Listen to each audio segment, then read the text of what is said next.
We have a great video here for you today. I did get talked into a studio tour, which I was resisting for kind of a long time, but word is people wanted to see it, so I did it. I just want to let you know right now that Think Like a Synth is on sale. Black Friday is now, it's 35% off. So if you go to anthonymarinellimusic.com, you can get a free lesson and check it out. So let's get into this video. Hope you love it. All right, Dad, so you ready for this studio tour? You got me. You want to see the studio? What do you want to start with? I guess let's start with the big boys. The Moog Modular. The Moog Modular, that's kind of where it all began. So this is the Plantasia Moog, and it has 11 oscillators, and I can count them. There's an oscillator driver for each bank of 3. So driver, and then 1 oscillator, 2 oscillator, 3, driver, 1 oscillator, 2 oscillator, 3, driver, 1 oscillator, 2 oscillator, 3. So that's 9 oscillators. Then you have this oscillator living up here that I use as an LFO, right? So there's a driver, and then there's the main oscillator. And then there's the big oscillator. It's a single oscillator right here. This is a 901, and it has just a few more controls. You can get the mixes of the different waveforms going. And then these are mixers down here? Yeah, there's 4 mixers, because you have to kind of everything has to be done manually on this Moog. So one of the coolest things about this Moog is that it has a low-pass filter and a high-pass filter and a filter coupler, which enables you to get band reject and band pass as well. So you can get lots of different filter flavors, and I could give you a quick example of that. Play the sequencer. There's the low pass, and then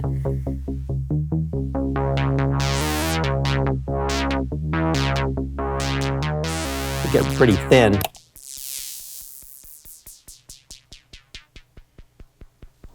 So like nothing.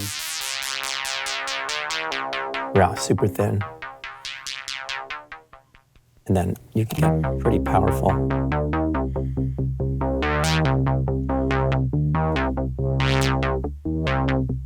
And you can get some good expression that way. Play something on the Synclavier. I'm not going to stay in tune, because these guys are always going out of tune.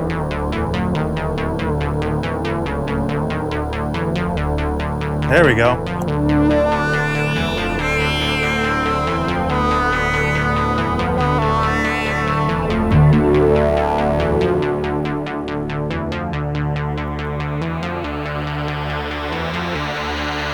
So quick example, the Moog's very temperamental, as you can see, and that's one of the advantages of having the driver.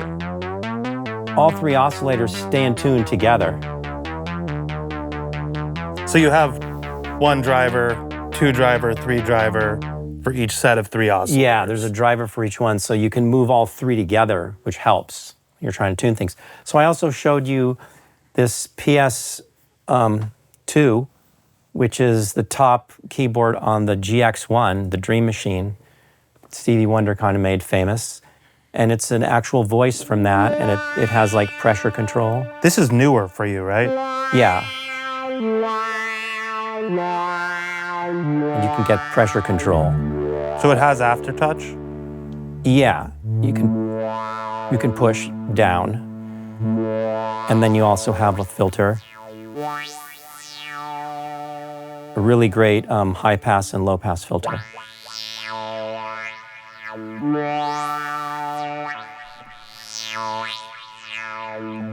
And lots of presets.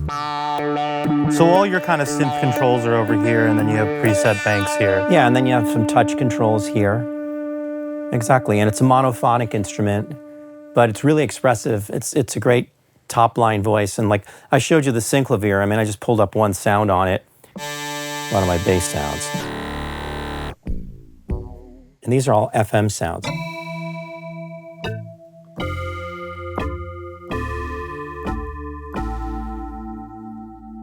So this is sound 6-7 on the Synclav. And I used it a lot, like on ballads, like a real nice icing kind of effect. What are you going to now? Oh, the big boy. CS80.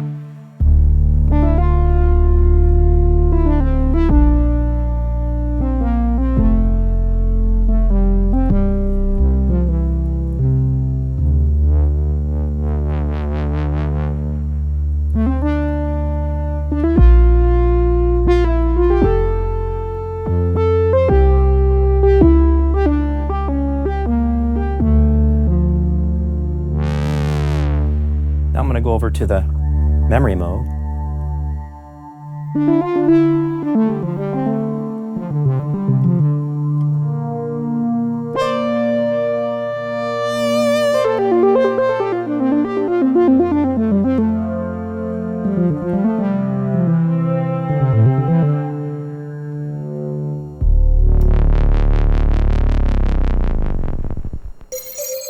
Now that's your butt playing the snowflake sound. Nice touch.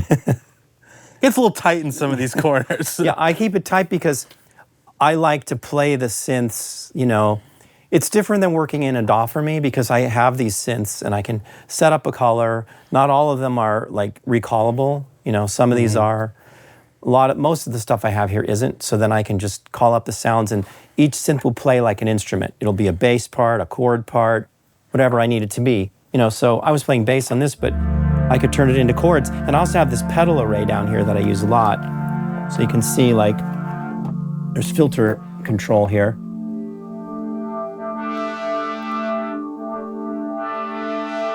So you can get expression, you know, while you're playing notes on this guy.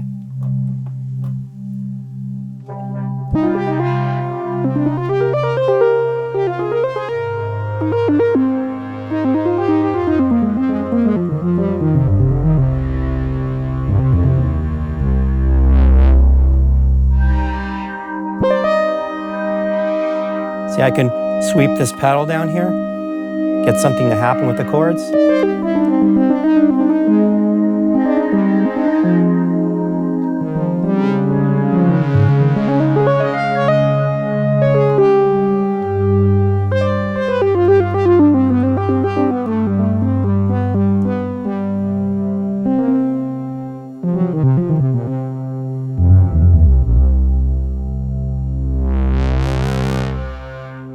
Sweet. So I noticed that you don't have like giant 3-tiered keyboard stands. And I've heard you talk about this before. I just feel like I want to see the panels, right? Because I want to be able to move stuff. And when you stack keyboards really high, you know, you just can't see the panels. So you're just sticking your hand in there and then it makes total sense. Can't dust it. So what's going on over here? This is the memory Moog, and I run it through this array of Moogerfoogers. It's like a totally insane Moog. Yeah, I mean, I like Super effects, Moog. obviously. So, you know, you're hearing this thing through a lot of effects. If I just take the effects off, so all the bypassing everything. There you go. So that's just the memory Moog. So I can add like, you know, a phaser. Right, you hear that? And these are Moogerfooger Moog pedals. Yeah, they're the best. And it works here because they're all patchable. Like this is all, you can patch it like a synthesizer, like with LFOs, and you can sweep these things. And so I can patch the Moog over here with the same size cables. And you see in the back on the Moogerfoogers, it's 1/4-inch jacks, right? So it all works together. You know, I can run the sequencer and sequence all this, and you know, just even a phase shifter. Like here's without the phaser. Yeah, great, a nice polychord, but with the phaser, suddenly it talks. And there's a 12-stage phaser, an 8-stage phaser, so you get more or less, you know, different amounts of depth. I've got these analog delays, which I like. They're kind of like tape, but they sound way different. I get the phaser out. I have like this acts like a ring modulator, but you get kind of tremolo-like effects too. Yeah.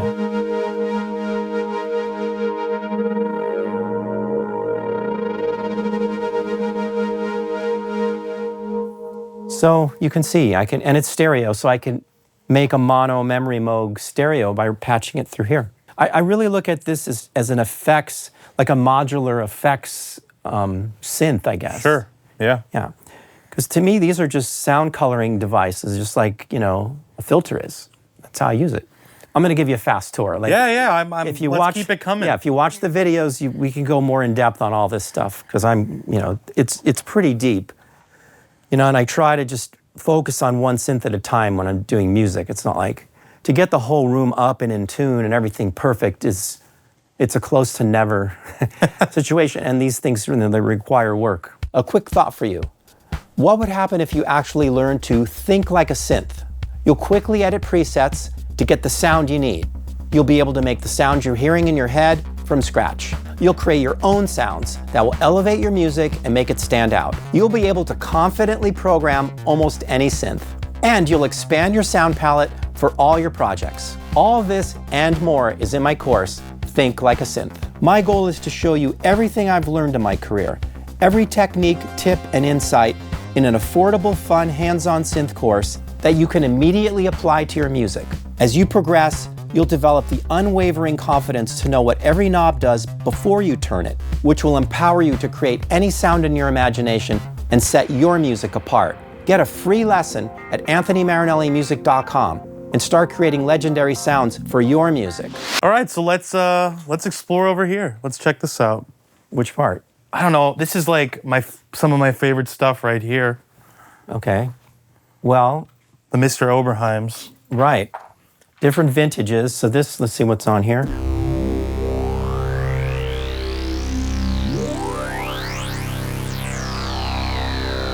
Oh boy. Can't beat that.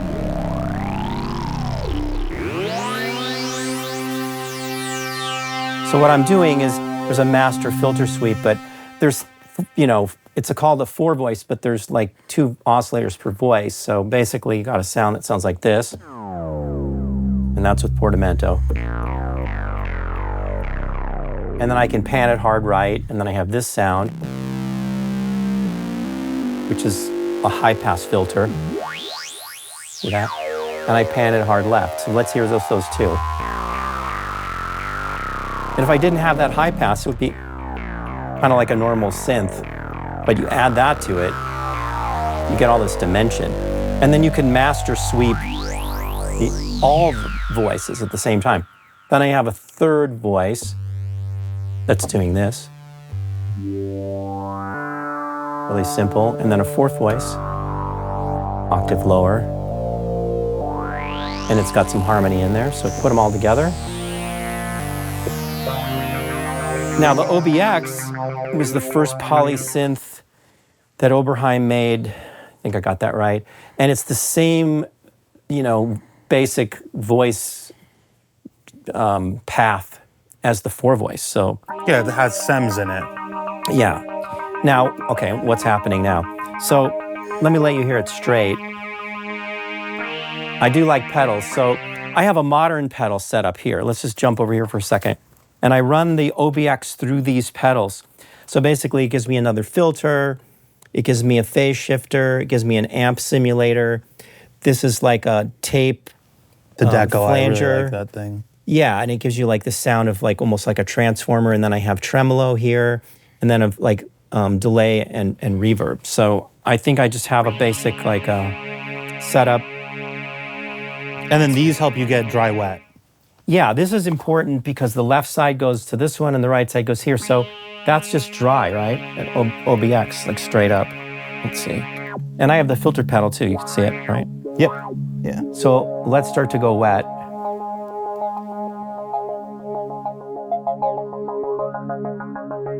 So that's happening because I have another filter here, which is pretty cool. An OBX is just a low pass filter. So this acid box allows me to have, a low pass or a band pass, so I can get different colors. Super thin stuff, right? And I like it.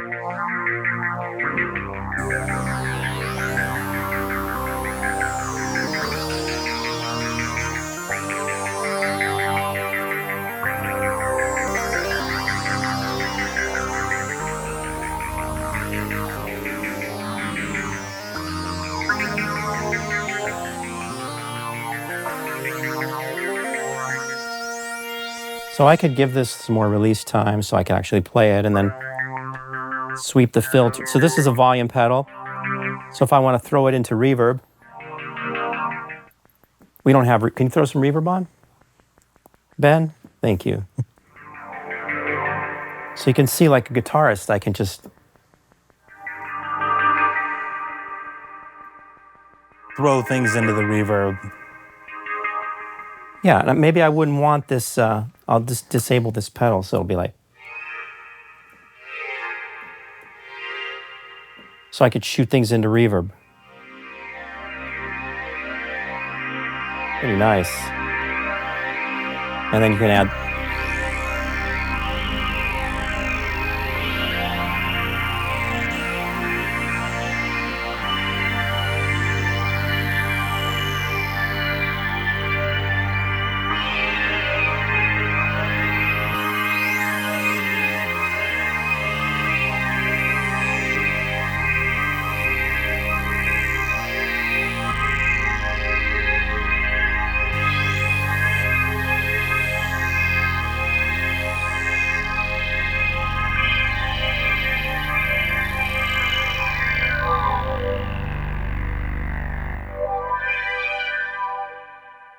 we'll throw in a reverb.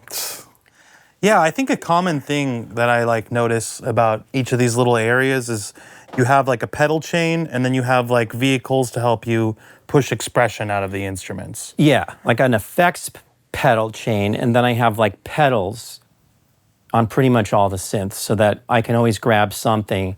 I mean, I watched a lot of Vangelis, well, there aren't even that many, you know, the few Vangelis videos, but I knew about what he was trying to do, and it was always about expression, and that's why he liked the CS80.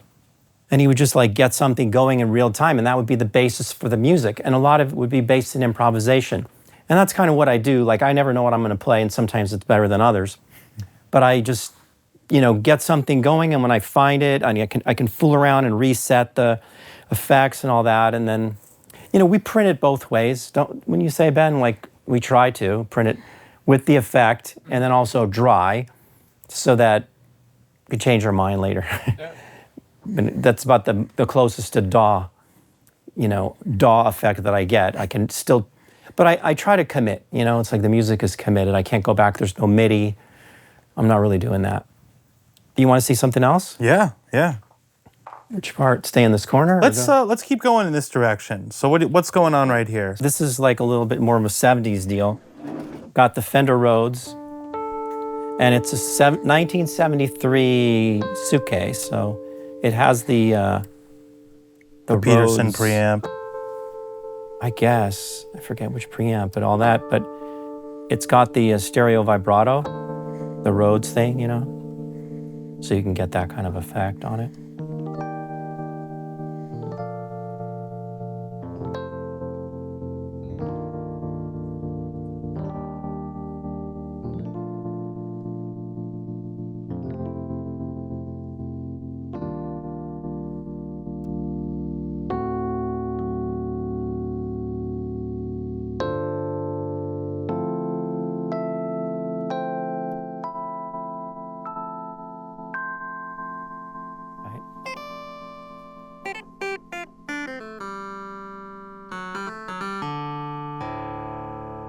And then usually I'll put some kind of an effect on this thing.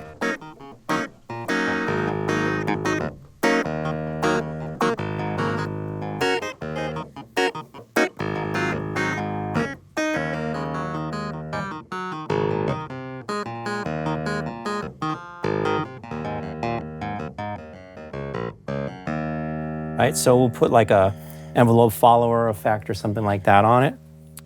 And then, you know, I like this piano here because this is where I do a lot of my composing. But, you know, Can I just go back to this real quick for one second? So this doesn't look like a normal clavinet. It's not. It has Pianet. Ooh, nice distortion. So it's kind of like a Rhodes, right? You get that. So it is two modes, pretty much. Yeah, you could have them at the same time. So I can have this nice sound like a, and then I could add some clavinet to it. Clavinet only. And then add up the, so you get a really nice. Super unique.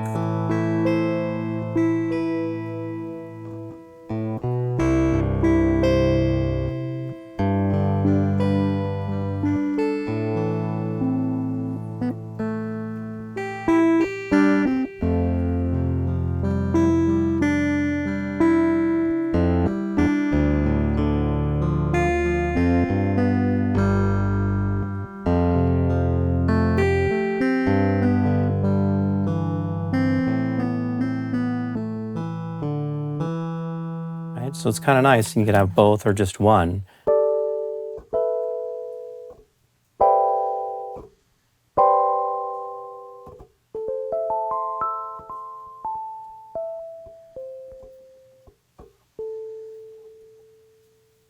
Sweet. Little different effect out of a clavinet, right? Yeah, yeah. Never heard one that sounds like that. So show me your piano. Oh, well, yeah, I mean, it's a piano, right? So it's got the practice thing on it, so you can get these kind of soft.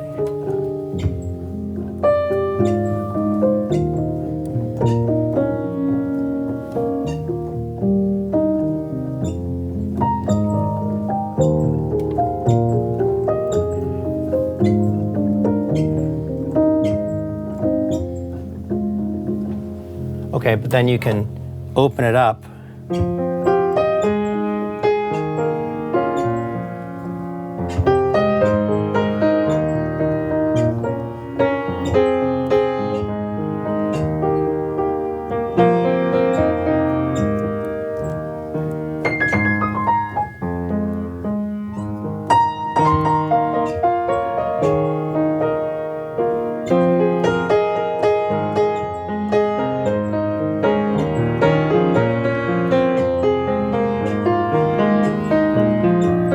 And then I can add the Rhodes.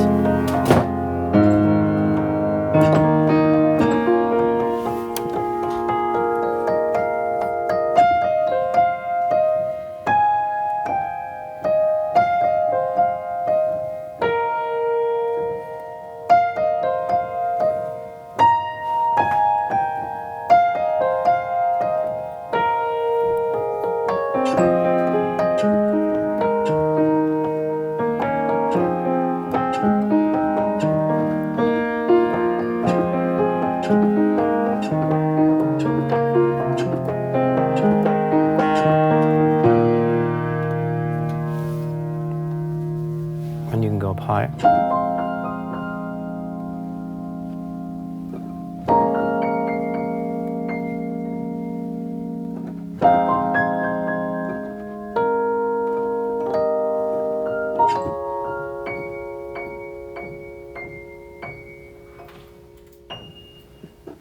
So it opens up, you know, lots of bell possibilities, and also having the clavinet here. So this is kind of the bell land.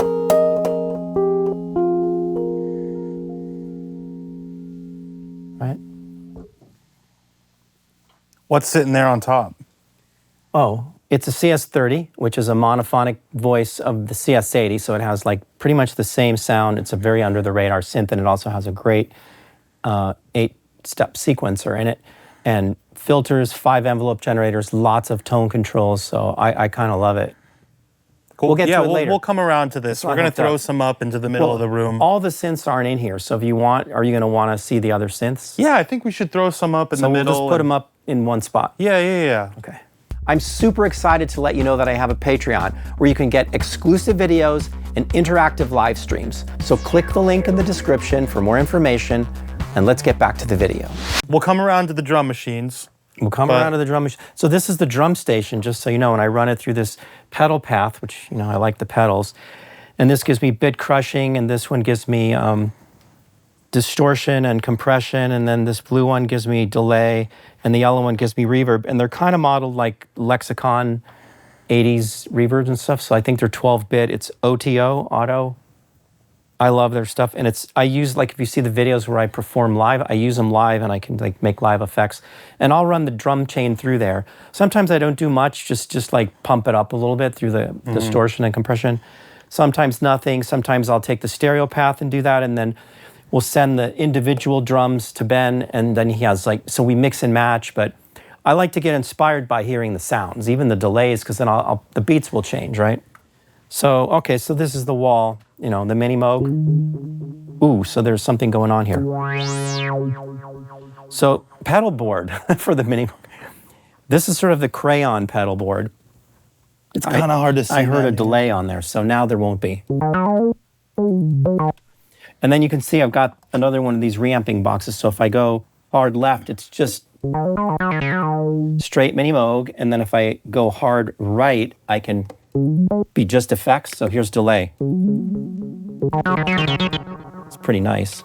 And then I can get, you know, distortion. Is that plasma tube? Yeah. You can see that little light flash in there. Yep. An octave divider. So I'll get, hear that low octave. Let's take this out.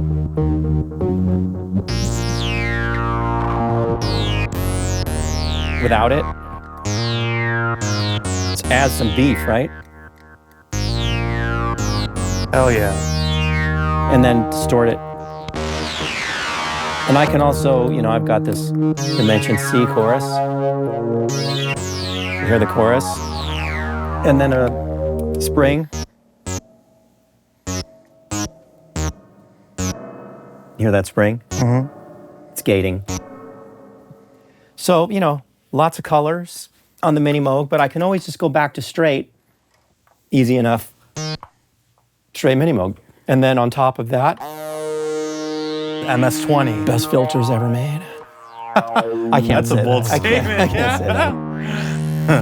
When you're on it, it is. I mean, having the low pass and the high pass in this kind of a sequence is just, I don't know why more synths don't. I know. So, you know.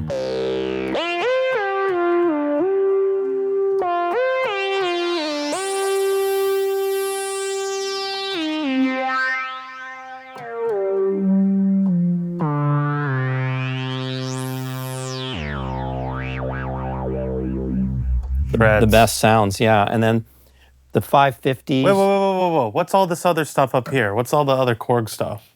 Well, I mean, this is going to require patching, but this is like Just the same tell me what series. it is. It's an MS-50, so there's an MS-20. MS-50 is more like the patchable version. And, you know, you have a great sounding oscillator, just a low pass filter, but, you know, you can do more. You have modular capability, and then they work together. Right? So I can run the MS-20 through this, or I can use like these modules to control the MS-20. Gives me a lot of things that aren't available here, you know. Just straight voltage, so I can, like, see this voltage supply? I can just like drive voltage and control things, and, you know, it gives me an extra envelope generator. I use that a lot. Well, sample and hold, you know, just things you don't have on the MS-20. And what are these two guys up here? The Korg signal processor takes a instrument in, like a guitar or something, and it'll give me a voltage that tracks the notes, and it'll track the volume. It does more. And then the Korg interface, it's going to process gates and triggers coming in, and I think it'll also convert hertz to volts and volt per octave. Very cool. Yeah. And then this guy down here is the MS-10, which is the kind of the baby brother or sister of the MS-20. And it's, oh, well, this guy's not working. This one needs to go into the shop. And I think it's good that I'm showing you this, because this is what happens. And I'm in a good place because there's only one. But it's like just a low pass filter. It doesn't have the high pass. But it also sounds really good. It's kind of unique sounding, so. And it gives me an extra voice. Sure. And Right? this is the sequencer. Yeah, that's the sequencer. The SQ1? They've made a new version of it, you know, and this one's working fine. It's not plugged in right now, but yeah, you have 3 rows of 8, so you can get 24 position and some outputs, you know, on those positions, so you can get accenting. It's a great sequencer. It's just not quantizing. You can't quantize, so you have to tune it like on the Moog. It's a little finicky, but once you get it going, you're good. You're good. So let's finish this stack. I see a really cool. This was one of Tom. It might have been Tom Oberheim's first thing, but second thing or something. Yeah, he made this phase shifter under the Maestro name, and then later he made it as an Oberheim product. But it was the first effect I ever had, and I still love it. The first one. It was the first one I ever had. So yeah, when I just had an organ, I just had this phaser. That was it, like when I was 13 or something. I had this little combo organ, didn't cost that much, and I'd run it through this phaser, and it's like a Hammond thing, you know, it like speeds up, and then you go to medium, and it goes faster, and then you go to the fast, but it it's continuous, so it doesn't just jump to a speed like a Leslie. It like revs Yeah, up. like our interview with Tom Oberheim, he explained how. Yeah, he put a circuit in there, but it's still a great sounding phaser. So, you know, going down, then I've got the Sherman Filterbank. That's a stereo Sherman filter, so it's here and ready to go. I can process through that, and I love it, you know, for a lot of the like the 90s, 2000s, like, you know, synth music. It's just nasty. I see another one really over there. Dirty, too. nasty filter. CVC that allows me to put out control voltages so that I can use like an Osmose or something through what is the new MIDI? MPE. Yeah, MPE. So you can use control voltage to Yeah, I guess it goes from MPE to control voltage. Yeah. So I could have like new synthesizers with a lot of expression controlling big modulars or the ARP 2600s or something. Which is insane. That was one of my favorite things we've done in here, just because it was so yeah, we made a video on it, so outer-worldly sounds. you can see that video. And then the Dr. Click is the master since I don't use MIDI. The Dr. Click, you know, it's here in a kind of a central place on this wall because I'll send the clicks out to a lot of places, like the Linn Drum. It gets a certain kind of clock that runs from here, not clicks. But basically the click comes from the DAW, where we record, and then instead of MIDI, I just send different types of pulses out to all these synths. So if I want to fire the ARP 2600, I just take the gate out from the Dr. Click. Can you send me a click, Ben? So this is, see, it just lit up. You're getting a click from the DAW at that tempo. And then here's my multiplier. So, and if I want to go to eighths, triplets, sixteenths, and I could go nuts. And I could just change the pitches on the keyboard.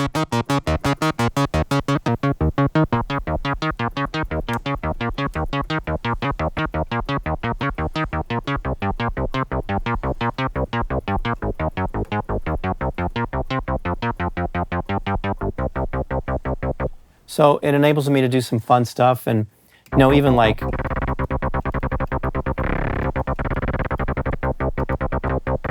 kind of dubstep types, you know.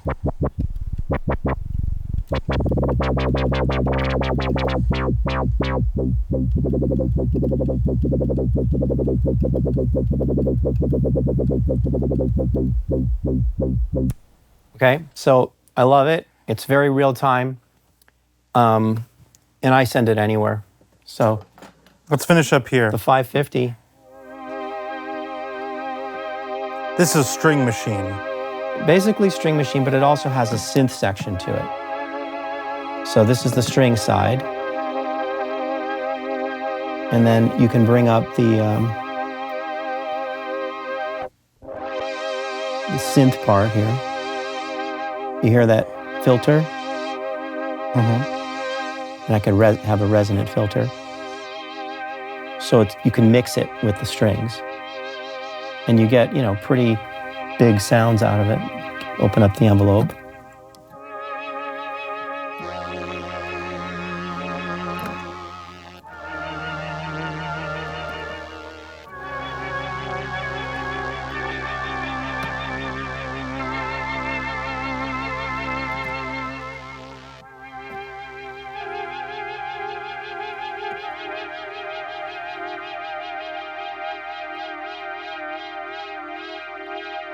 And you get some good lows.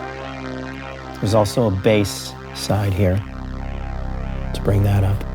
And you have different phase shifters. So it has some effects on it. Yeah, on the strings. So I have a very slow vibrato. It's also going to the filter.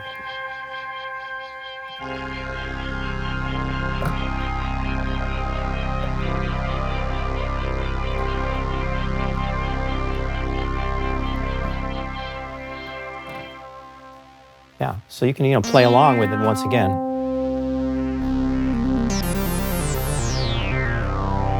Now, let's say I want to do that and give it some color. Let's get some delay.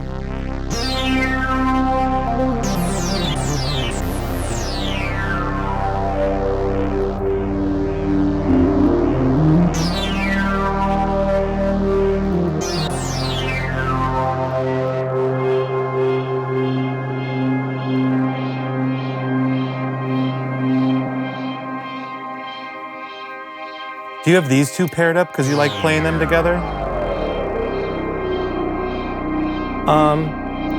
Kind of. Yeah, it gives me like a really 70s kind of a sound. Sure. It's kind of good.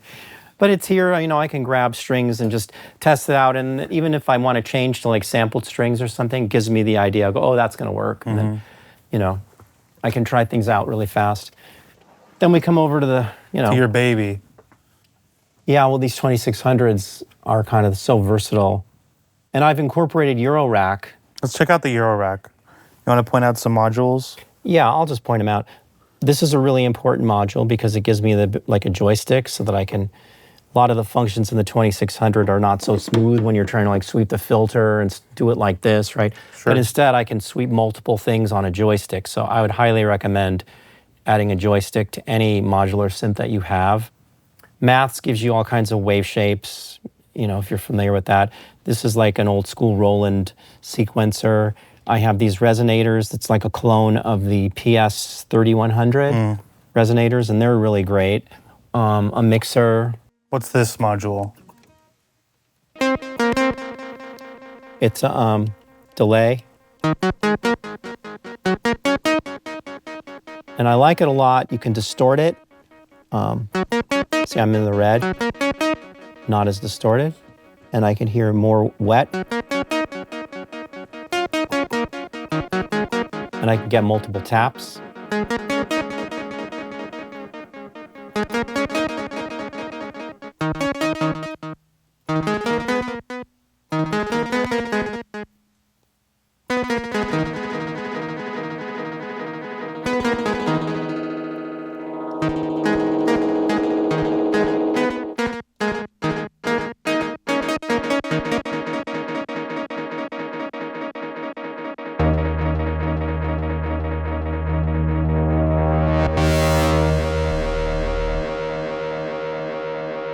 It's a digital delay, but you can modulate it. You know, it has like, that's just like I was showing you on the Moogerfoogers. I can run control signals in there. And then I got this Pamela's Workout, which is like the Dr. Click. I love that thing. Yeah, it's really good, more versatile. You can have like timed LFOs and 8 of them and send them all over the place. They can be random, whatever. You know, another multiple filter here. I can get bandpass, high pass, and low pass. Morphogene, it's a sampler. And you can really mess with that. Yeah, it's crazy. You can make splices. You know, you have to look this stuff up, but there's a lot. It takes the 2600 into the future. There's the ARP sequencer, and then there's another 2600 way up there. And then these are important, like these are my long cables, so I can, you know. You have a whole selection of cables over I here. have to. Like I have really long, I have the short cables here, and some of these are from the late 70s, and they're still good. Like they're just a little bit, can't really clean them that well, but look at that tip on there. Yeah, and these are really old. And then I've got these, the long ones, so that I could get all the way upstairs, you know, to the down ones. I think this kind of stresses on an important point, though. Like, you kind of keep all the tools you need around every synthesizer. They're not at the other end of the room. No. You don't let it, like, stop the creative process. At my fingertips. No, that's the whole reason for having them all up and running. And then these get me from big to little, so I have, like, the mini plug and then the 1/4 inch. It's really important. And they're just right here so I can grab them anytime. And that kind of shows you, you know, I've got these pedals here. These are like really 70s Let's see 'em. pedals. And they sound like I can't get anything to sound as good as those. We should probably do a quick demo of that. So I'll just take, instead of going into this magneto here, I'm going to take the output. And this is an important Eurorack thing. This little Strymon AA.1. Yeah, I bought one of those. Yeah. For this reason. So let's see who's who. This is the last thing in the chain. I'm repatching. So I'm just going to go coming in there. And then there's the one that's going in here. So here's what happens. It goes into the big muff.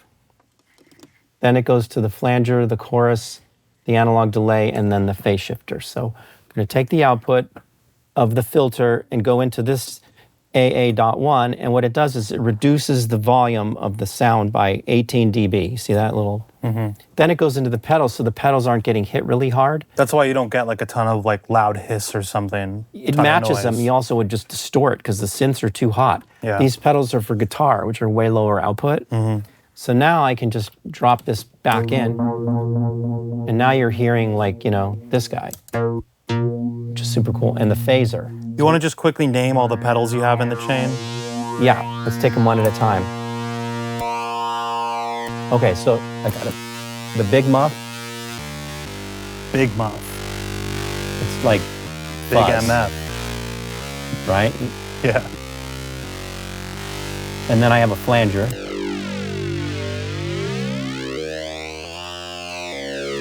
Right? It's just the best flanger. Who makes that? ADA, Ada. right? I'll just keep adding. The chorus, MXR. MXR chorus. You hear that? And I'm gonna add some straight. So it's not just, So you're using the ARP mixer to blend it. yeah, the effect is here and the straight's there, and then I have the delay. Well, let's do the chorus first. I mean, the phaser. Hear the phaser? Yeah. So listen to that. Like, here's the straight signal. Now I get this. Right? And then I can blend them together. And one thing I'll do a lot is just put them in stereo. So I'll take separate outputs. We have stereo, Ben? Yes. Okay, so now you'll be able to hear left, straight, and right effects. That just really makes it fat. Get rid of the distortion.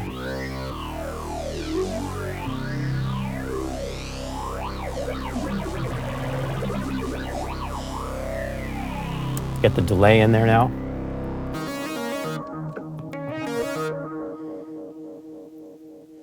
It's a whole world. It puts me back into the 70s. I can live there. Now we're in Poly World. I like living here, but, you know, a trip. Okay. So it's in unison mode.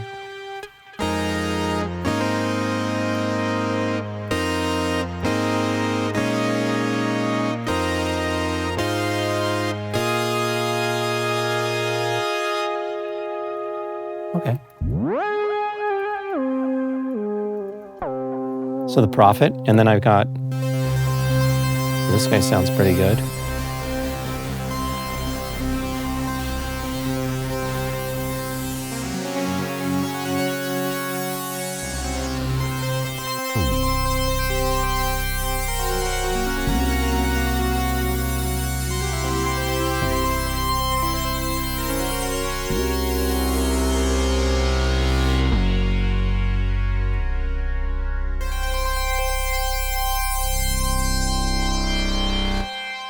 Yeah. So, and then there's another We didn't even say what they were. Prophet-5. Prophet-5, Jupiter 8. Jupiter 8. Yeah. Nothing. What else? What do you want to say? What are you going to say? Yeah. And then I've got this, This is the new one. yeah, the new Sherman. And I like to run the poly synths through that one to get it really nasty. We'll make videos on all these so you can see them. Yeah, if you guys want to see any one video in particular, leave a comment in the description. Yeah, and you could see down here too, like the pedals, the, you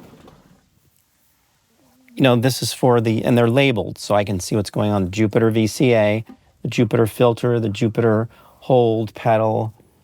You know, this really helps me know what's going on. The Prophet release and the Prophet filter. This one takes a battery, but it's a lot of effort to match the pedals so you get the right voltage. I spent like a year doing it. So I know which pedals are matched to the synth so I can get the maximum throw and it just feels good. That's important. And then I've got a pedal down here somewhere that I like. Yeah, this one. This one works really well on the analog modular synths, and it's the same vintage as the MS-20, right? And you got this kind of output, -4, +4, and then on this side, I think is an attenuator. So I can put like a sine wave in here, low frequency, and then take the output and I can get like vibrato, you know, on this pedal. Sweet. It gives me, like, subtle things like this are huge. Or on the Minimoog, just having this open and close the filter. So then you have your hand on the pitch wheel and the mod wheel, but then I can have this opening and closing the filter, for instance. It gives you this, you know, George Duke did that a lot. He could get a lot of expression with a simple filter, or even just, you know, using a wah pedal, something like that. So we're here. These are my favorite, these Memory Mans. I like delay, analog delay, but what I just found out from Bob Coover from Groove Synthesis, Third Wave, that these inputs are the same as a rat pedal, so you can get rat distortion. So you've just been overdriving them lately. Yeah, I've been cranking the overdrive, and it sounds really good. Guitarists like them, you know, and I like guitars, and so I put, you know, guitar effects on synths a lot. I got more of these, and I can patch more crayons. More crayons. I can switch them out. I'll show you on the shelves. There's lots more colors. And then I have a left and right, so we can go like affected and then straight. So anything. These boxes are all over the place. But anything in the room could go through these. These are kind of the catch-all. And I could put any pedals here. So anything in the room, we can just put it through these pedals, and I can get like direct and affected signal left and right on any synth. It's quick and easy. So it's going through this path right now. And these are pretty vintage. Like you can see, I keep track of the year, 81. Yeah, you keep really meticulous notes on everything. Yeah, I want to know. This is 80. Anytime like I see you learn something new, you like run to the computer and you like throw it all in the database about all your gear. If you go on the Patreon, we have a Patreon now, and I'm starting to show stuff like that, all my notes and how I keep track of where I got it from, all the repairs that were done, and anytime somebody tells me any kind of tip, I put it in there. So if I'm going to use that pedal for something, I might run to the notes, and then I'm good. Yeah, because I could imagine this is just like a crazy amount to keep track of every feature of every instrument. Yeah, it's like impossible. Yeah, even like on the Linn Drum, for instance, you know, how do you get the cowbell out? And it's like 2 button pushes. Yeah. We can just look it up and we get it instantly. I like having that. I'm not like referring to owner's manuals, and my notes are just what I need. Totally. You know, I have my own notes too on programming, going through protocols and stuff like that, like just in case I forget something, can brush up really fast. So while we're on this like delay area, then there's the space echo for delay. Sexy. And that can go through this preamp box too. And then let's jump down here. There's a Echoplex, right? And then there's this old vocoder hanging out. The Roland vocoder? Kind of hiding, but it definitely sounds like old. And you have another vocoder over here. Yes. Okay, The while you're on vocoders, the Digitech, I use that on the Prophet a lot to get vocal sounds. Let's see. And then over here we've got the Chandler, right? Yeah, this Chandler filter and EQ, which is quite nice. And it does a lot of things that I don't really understand, but I like how it distorts and really manipulates the sound. Like, I don't EQ the way an engineer does. I really mess up the sound and just probably do things you're not supposed to do, but I'll make it really thin or really bassy, put an attack on there. You know, same thing with the distressor. It's kind of like a catch-all compressor. It does do like a bunch of different models. Yeah. LA2A. So I like to run, oh, your butt's playing. I know. I keep button pressing. Yeah, so that's pretty good on this corner, right? Yeah, I think there's some other synths we can take a look at, and the drum machines for sure. Well, you want to try the Linn drums here? Yeah, let's start here. Okay, this is great. So we're already going through this path. I could just... There's Linn. So if I want to run it through just the bit crusher, I could drive it. I could filter it. And I could try, this is a low pass filter. We could move to a band pass and a high pass. Right? And I could start crushing bits.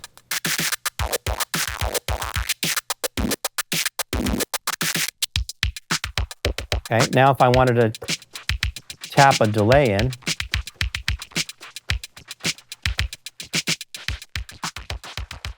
hear that?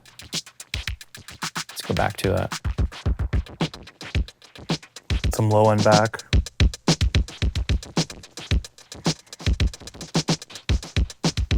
Tap the tempo.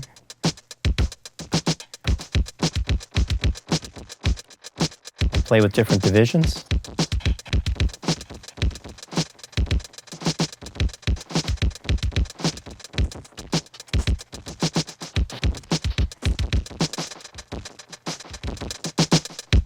And then you can get some pretty heavy compression and distortion here.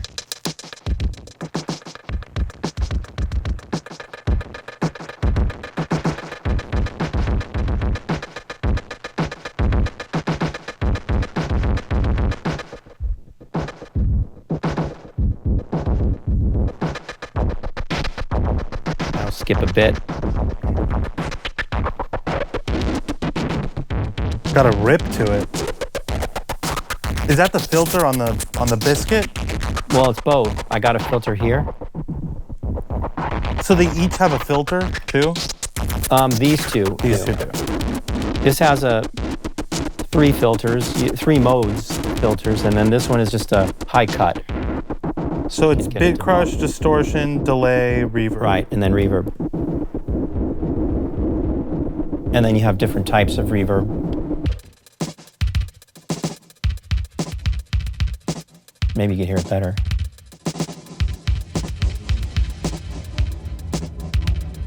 And you have pre-delay too, right here.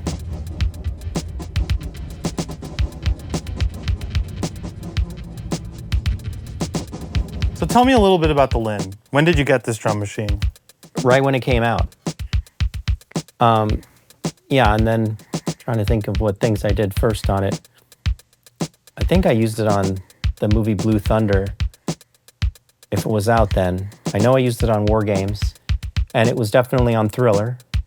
And there's chips in there, you know, so. Are these some EEPROMs right there? Yeah. I mean, I made a video on it, so there's like all the detail. But these are more chips. These are printed by Bruce Forat. And there's LM1 chips. There's all kinds of different chips. But that's how it was done back then. You know, you needed a chip for each sound. And your buddy would just like burn them for you. Yeah, I had a friend from high school that worked at Linn, and he would burn them for me. And when I was working on Thriller, I would get custom chips and bring them in. But I didn't have the little bays. I mean, I'd have to unscrew this to show you. When I was first doing this, I didn't have these bays, and it was easy to break the little legs. You see the legs there? See through there? Those little legs. Yeah, they just snap off like toothpicks. They snap off, and then you're done. So if you have a snare, you snap it off, then you can't use it again. So you get another chip. There you go. But see, the bays make it easy. You can just rip them out. Put the stick shifts, and then there you go, and it goes in clean. Just make sure you put them in the right way and seat them well, like that. There you go. So I guess, yeah, Bruce reprinted these for me, and they say Thriller on them, because ones that I use, so. Cool. Okay. I just got a quick question then. So this was one of the earlier pieces of gear you had. What are like, out of all the things that are in here, what are the earliest that you own? Not necessarily like the earliest that I owned was the ARP 2600. This was the first like synth you got. Yeah, it was. And I got it from Jerry Goldsmith, who I met at David L. Abel Fine Piano Store. And he told me a lot of funny stories. And he had just done Logan's Run on this synth, and he had done some Star Trek TV show stuff on it, and so it had some legacy. And then you got the second ARP later. Yes, my friend, well, I had 4 ARPs at one time. Yeah, so I went through a lot of, they're all different ones. This is a Tonus. You see that logo? That's the earlier ARP. And then this is a little bit later, but it's still gray-faced, and it's got that treble clef logo. And then there's the one that's like the Halloween one. Yeah. I call it that. It's orange and black. I call it that too, yeah. There's different revs of them. This is my favorite one. This is, you know, some people say there's no difference, but I just hear the difference between because I have them all. And I know, and sometimes I like using the other filters, but I notice the difference. This is my favorite sounding one.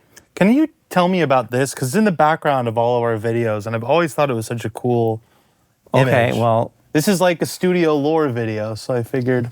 One of our producers of the show, Bo Benetti, gave that to me as a birthday present. Oh, really? Yeah, it's an old ad. I didn't know Bo gave it to you. Yeah, he did. Yeah. It's an ARP ad. That's and super so it was cool. basically saying, get this sequencer and you'll have a third hand. An extra hand, because it's going to play notes, right? Yeah. That's cool. Yeah. Okay, then what's the next thing you got after the ARPs? The next thing I got was the Prophet, and then the next thing was the Minimoog. Okay. So that was my trio for a really long time. Like I did a lot of stuff with just those, and I knew how to program the other synths, and I would just rent them when I'd get a job, you know. And then probably one of the biggest things that changed my career was getting the Synclavier, because it was a big investment. David L. Abel, the piano guy, where I met Jerry Goldsmith, and I studied synthesizer lessons there with Clark Spangler every Saturday afternoon, and he was doing sessions, and I was able to, David was just the greatest person and gave me a loan, and I had a partner, Brian Banks, and we were working together, and we split it, and we paid a lot of money for a Synclavier, and we were able to pay it back really fast and get more Synclavier, and then, it had sampling, and we could do orchestral simulations. Yeah, you were telling me at one point your Synclavier rig was pretty next level. Yeah, I had 3 of them at one time. They were all with full sampling, and I could do orchestra, and we'll have to do a whole video on that. I mean, there's like all kinds of storage mediums, and it went through a lot of change, but I had a very big one. But I have a really nice one now. It has sampling and FM synthesis. So that was the core for a lot of your career, was the ARP, the Prophet, the Minimoog, and then eventually a Synclavier. Synclavier. And the Linn Drum. And the Linn Drum, yeah. And then I had like a rack that had like a Super Jupiter module and just a couple things. I had the Roland System 100 that I would process, because the Synclavier didn't have filters. So I like filters and effects, obviously, right? Yeah. So I ran the Synclavier through the Roland in stereo, because it had 2 filters, and then it had a phaser and a flanger. So I would run the phaser on the left and the flanger on the right, and the 2 filters, and then I could get like sounds that I liked. Even though they were digital, I could filter out the hash or use the hash when I'm calling hash, just like aliasing. High-end sizzle stuff. Because it was 8-bit. Yeah. So. All right, so there's some stuff on the other side of the room. Let's go over there and check some of it out. All right. I want to take a second to remind you to like and subscribe, leave a comment, and ring the bell so you don't miss any future videos. And go to AnthonyMarinelliMusic.com to find exclusive free content and more. And thank you for all your amazing support. Let's get back to this video.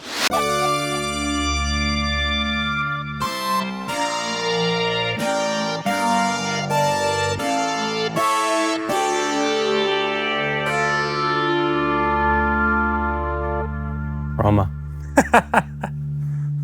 So this is a Chroma, this is an expander, and then this is the enabler, which enables you to edit sounds. So, Kind of has like a clavinet characteristic.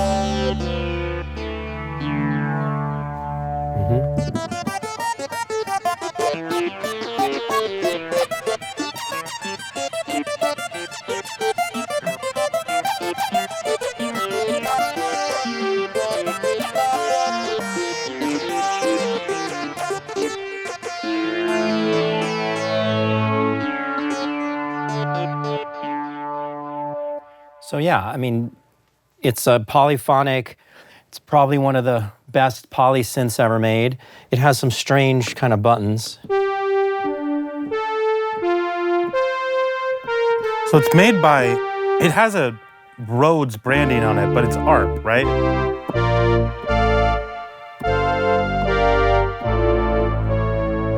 Yeah, I mean, Alan R. Perlman designed it. And then, I don't know, like the whole history of that part of it. Sure. But it was towards the end of ARP. And it was going to be the ultimate, and it came out at the same time as the Synclavier.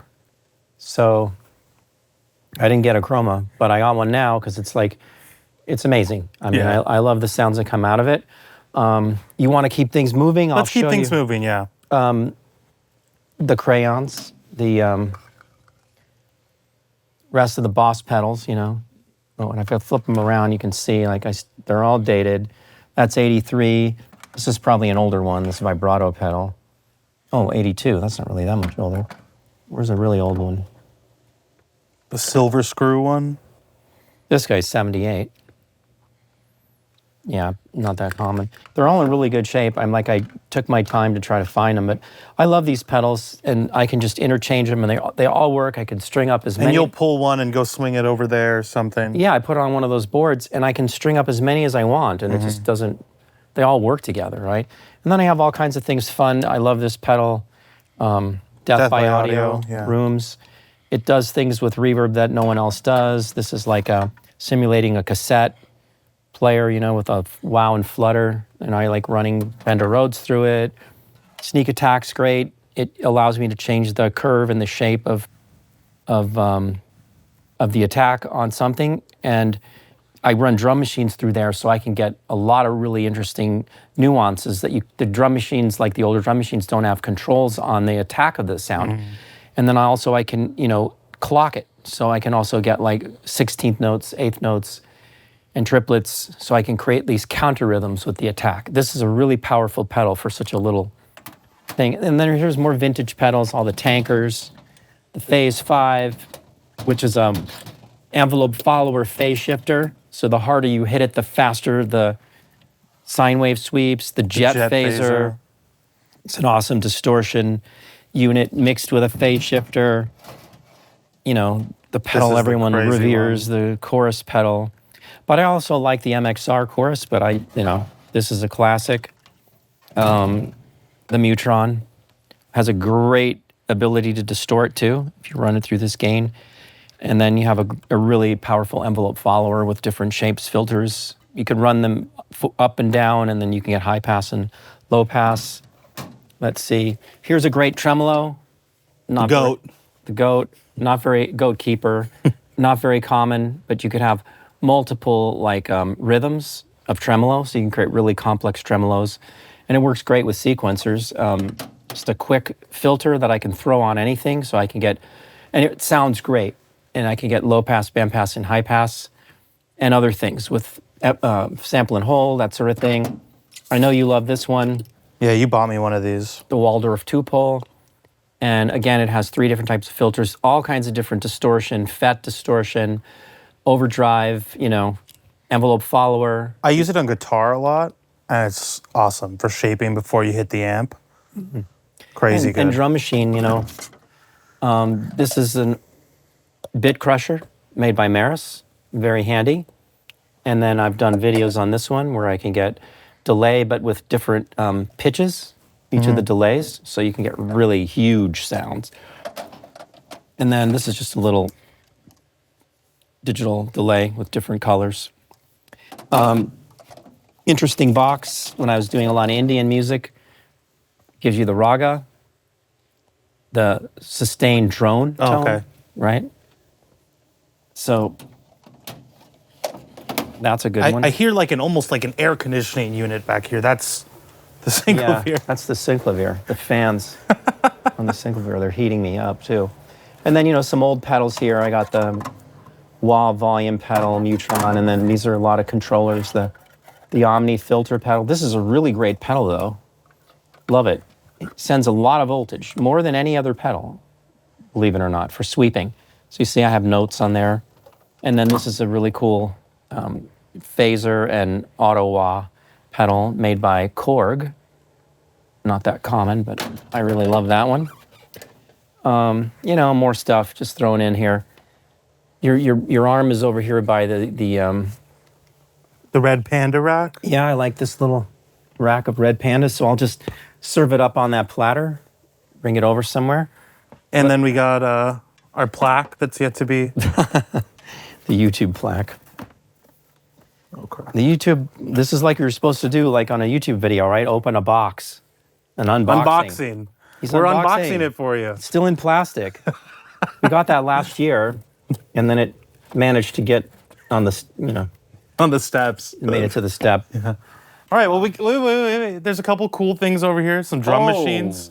Okay, this was my first drum machine, and this is the predecessor to the 808. It's the Dr. Rhythm DR505. Kraftwerk used it. It's synth sounds, right? And it has a kick, a snare, and a rim shot. But you know, it sounds like an organ machine. But I really like it. They're like preset rhythms. No, you can make the rhythms. Oh, okay. Yeah, you can make the rhythms. You can just have, you know, 2 12-step rhythms, so 3/4 time, and then you can have 6 4/4 time, right?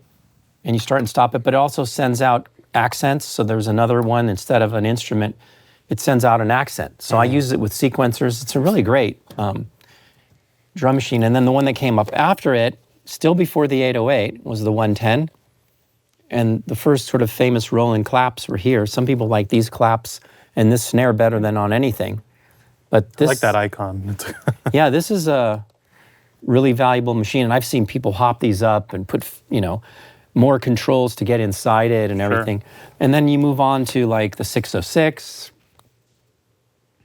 Ta-da. Acid. You need a 303. You And do then- need a 303. Okay, then here's an 808.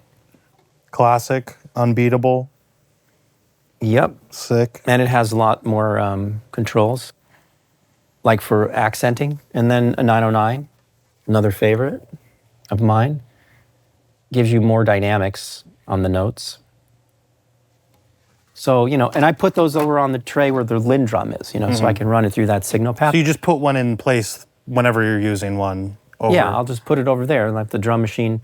I was going to have like a big rack of drum machines and then lock them all up at the same time, but I never got around to doing it. Seemed crazy, but I wanted to have all three of these 808, 909, 909 and Linn Drum interchangeable. and a Linn Drum all playing at the same time. So I could use one kick and double it and all.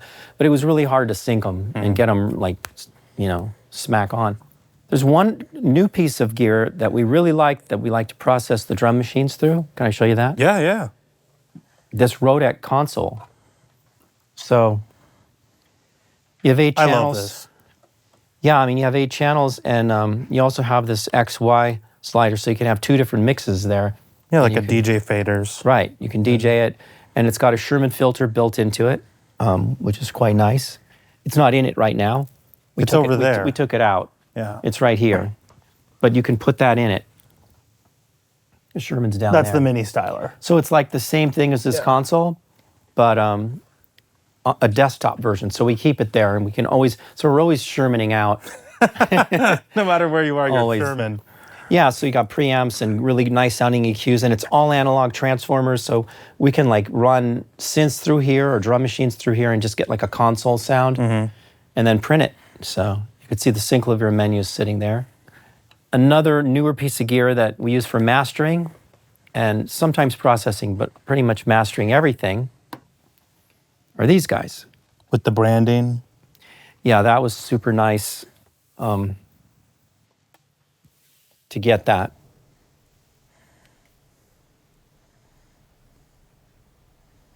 I use this chain for mastering whenever I can weasel my way in here.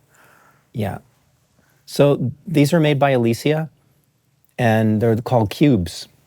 So they're glued together right now, but they come out, so you can just use a cube, and they're just really high-end studio, like outboard gear grade versions of everything. Distortion, Here, Ben, come and walk us through these compressors. Yeah, Ben could give you a better. So here's Ben, my engineer, and What's up? he can walk you through the cubes a little bit better.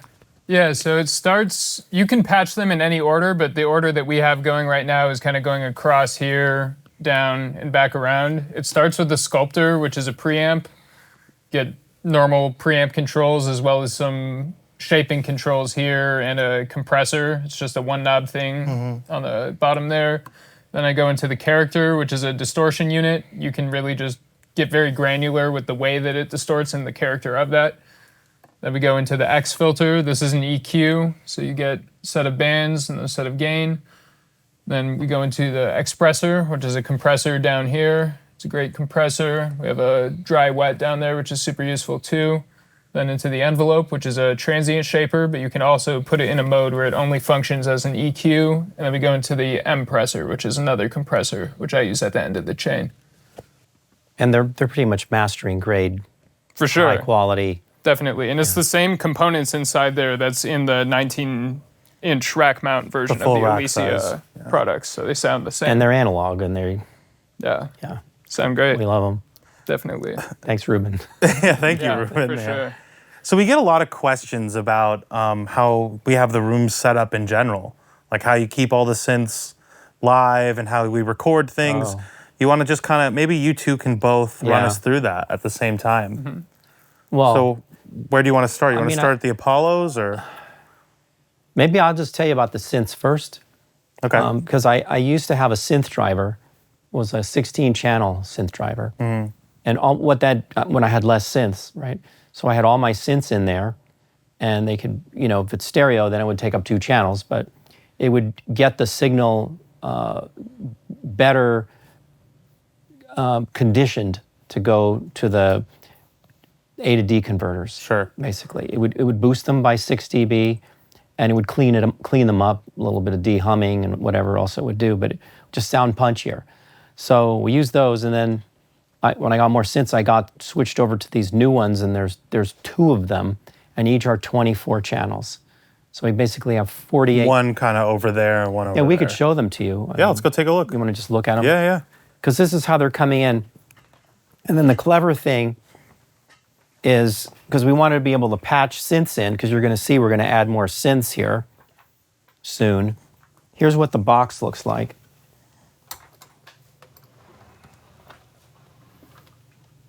Right, 24 of them.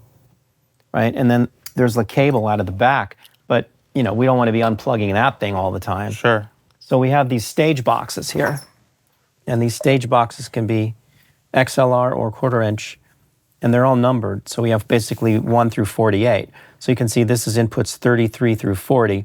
So if I plug something in, to number 1 here, that's 33. And then over there on the patch bay, it'll show up as the input from 33, and it's conditioned through the synth driver. So this is the part I know. I can get the synths into these stage boxes, conditioned through the synth driver, and then they show up over at the patch bay. Take it away, Ben. Okay, so yeah, once the synth passes through the synth driver, I believe we get a 12 dB boost. It's working as active DI, and then it's also balancing the signal. So when it shows up on the patch bay from there, then we can go into our preamps, and we have 12 universal audio preamps, 2 channels of Great River preamps, 4 channels of Show us Cebotron. where the Great Rivers are. So this is the Great River here, and we also actually have the Great River EQ, and you can patch it with the preamp. So pretty much if I take the bypass out, anything I feed through the preamp before the output stage, I believe. So between the preamp gain itself, then it's inserted to the EQ, and then it goes to the output stage here. Gotcha. Then we have our Cebotrons. This is a tube-based preamp. We have 4 channels there, and then we have 8 channels of Grace here. And then that goes to our converters, which we have 32 channels of input, 16 of which are from the Apollos here, and the other 16 are from The Rosettas. the Rosettas, Apogee. And so that's the end of the chain. That's our A to D, and then the signal's available in the box. Sweet. I love those Great Rivers. They They're sound great. kind of my bread and butter. Oh, yeah.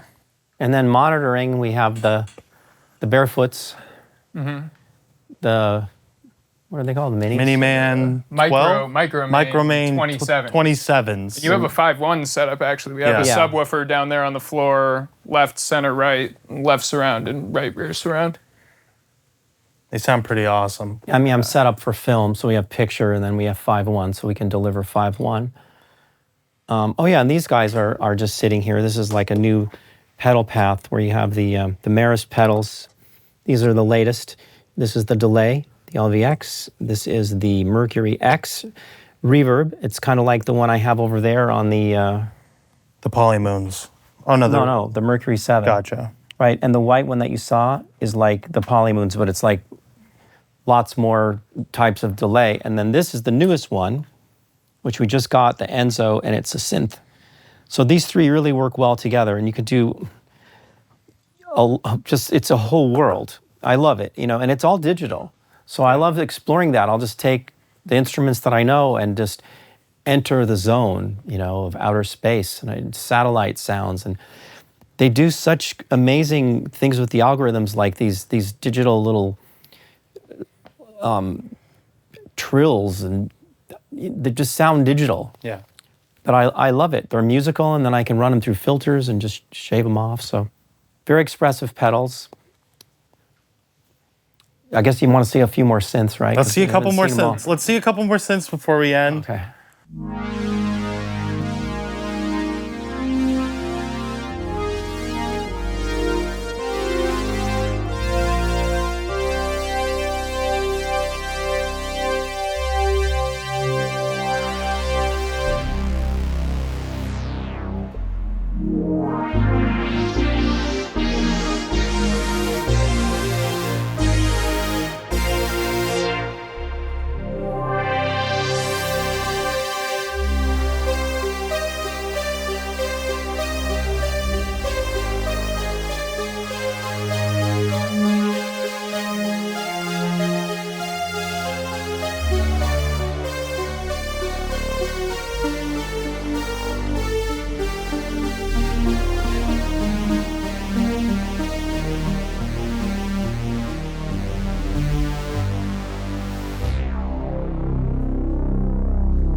So I'm just giving you some of the differences between analog sounds on a third wave and real analog sounds on Synth X, which is kind of pseudo digital. The waveforms are digital, but everything else is analog. And on the third wave, the waveforms are digital, but the filters are analog. So I guess it's a similar setup. So we got something brand new and something Italian. It's something Italian, exactly. So just wanted you to hear these guys and how they compare. It's a great rig, and you can get all kinds of really cool digital sounds on the third wave as well. And you can't beat the Synth X, and it's got this great chorus,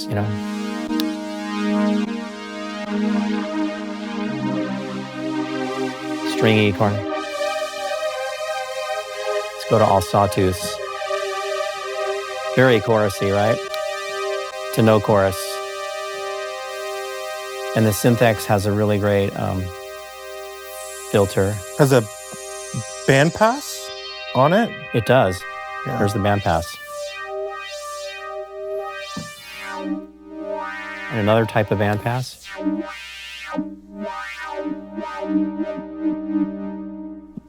Great stuff. Let's do some more.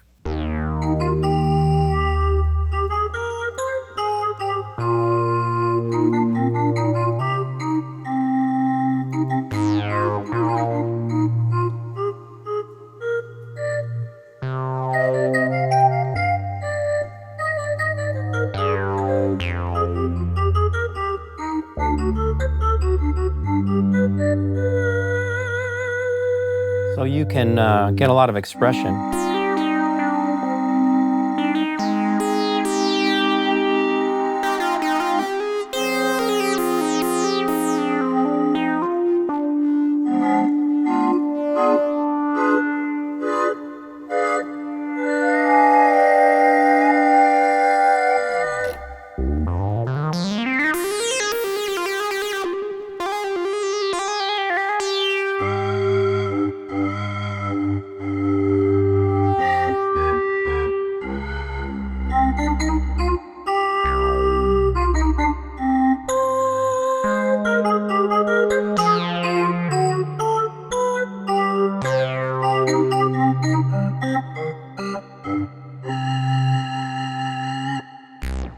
So what do we got going on?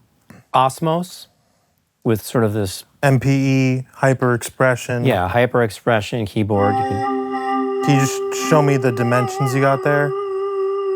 So like left, right for vibrato. Does it go if you push down? Yeah, you get color, you get pitch, the speed matters, and then sideways vibrato. And then this guy, And what's this guy? the Mantis.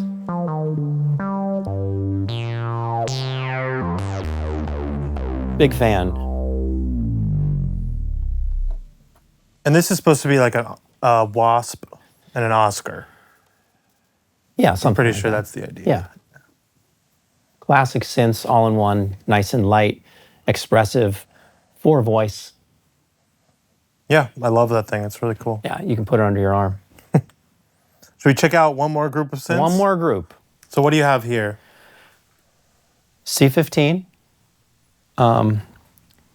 It's an FM synthesizer by Stefan Schmidt, and it's very expressive, it's very elegant, and it has some really cool ways of getting the expression, like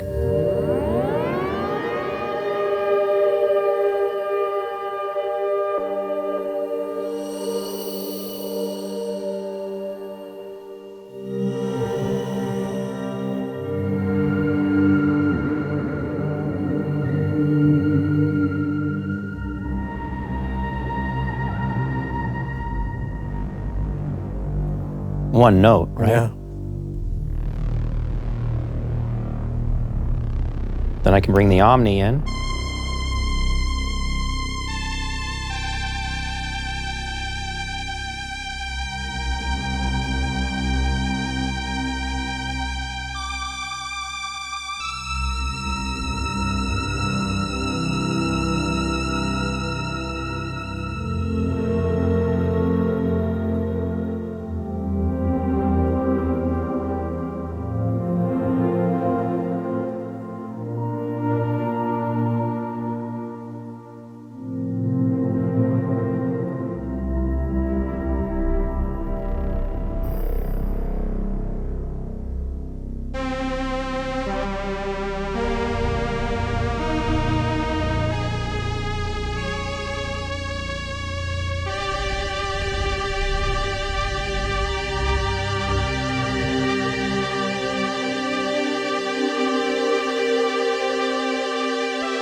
otherworldly. Well, Dante got me to do this sort of unprepared studio tour. If you want to go more in depth, we're going to be having a lot of this stuff on the Patreon, and there are other videos on YouTube where I dive in deeper dives, and there's some things that I probably should do or will do, so you can reach out in the comments. Yeah, and we do live streams on the Patreon, so we just kind of hang out. We generally go over a topic and explore like basses or sequencers. Yeah, that's 2 hours, and it's two-way, so you can talk to Ask me. us questions. Yeah, I can talk to you, you can meet other people, and yeah, we take on topics, you'll see it there. So that's a good way to get really deeper into this, but it was fun. Yeah, if you guys want to see a part 2, we have the live room where we shoot the course, Think Like a Synth. And if you guys want to see a part 2, comment part 2, and maybe we'll do it. The live room with the concert grand and the Hammond and other stuff, so that's all good. What else? Yeah, that's it. I think that's Remember it. to like and subscribe. We love doing it. Thank you, everybody, for the support. It's just been great. Peace, guys.